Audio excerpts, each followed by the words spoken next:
అందరికీ నమస్కారం అండి. ఈరోజు నేను చేయబోతున్న వీడియో ఏంటంటే కర్మ.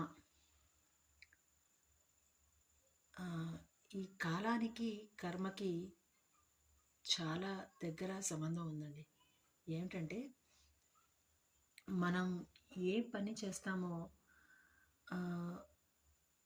ఇప్పుడు ప్రజెంట్లో మనం ఏ పని అయితే చేస్తామో కొద్ది రోజులకి కాలం మరుగున పడ్డాక లేదంటే కొంతకాలం పోయాకైనా సరే దాని తాలూకు ప్రభావం మనకి దొరుకుతుంది, లభించి తీరుతుంది. ఎలా అంటే ఇప్పుడు మనము ఏదైతే పొలంలో ఏదైనా మొక్క పెడతామో లేదంటే మట్టిలో ఏదైనా చిన్న గింజ విత్తనం నాటుతామో కొంతకాలం తర్వాత దాని ఫలితం మనం ఎలా అనుభవిస్తామో, ఒక మామిడి విత్తనం పెడితే మామిడి చెట్టు వస్తే దాని నుండి పండ్లు కోసుకొని తింటాము.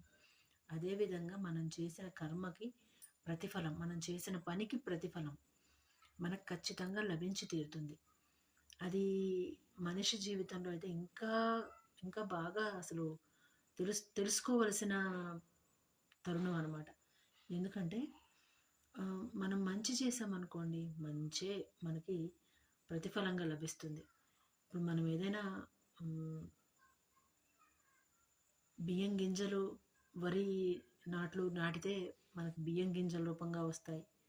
లేదు ఏదైనా వర్షానికి పక్షులు ఏదైనా తెచ్చి వేస్తే వచ్చే పిచ్చి మొక్కలు, అవేదో తెలియక వచ్చి వేసే గింజల తాలూకు మొక్కలు ఎలా అయితే పిచ్చిగా పిచ్చి మొక్కలు మొలుస్తాయో, అది ఏదైనా సరే, అది మంచి కావచ్చు చెడు కావచ్చు, దాని ప్రతిఫలము మనము ఖచ్చితంగా అనుభవించి తీరాల్సి వస్తుంది.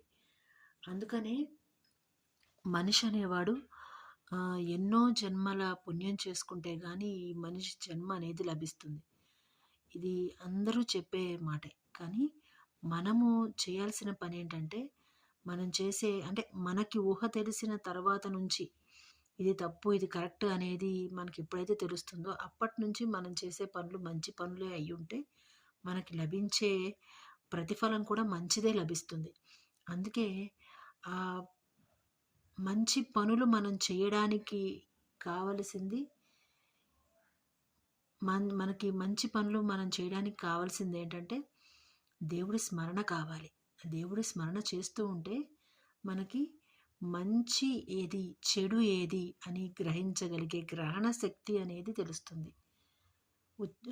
విచక్షణ శక్తి అనేది మనకి వస్తుంది. ఆ వచ్చేదాన్ని బట్టి మనం ఏదైనా తీసుకోగలుగుతాం, ఏదైనా చేయగలుగుతాం.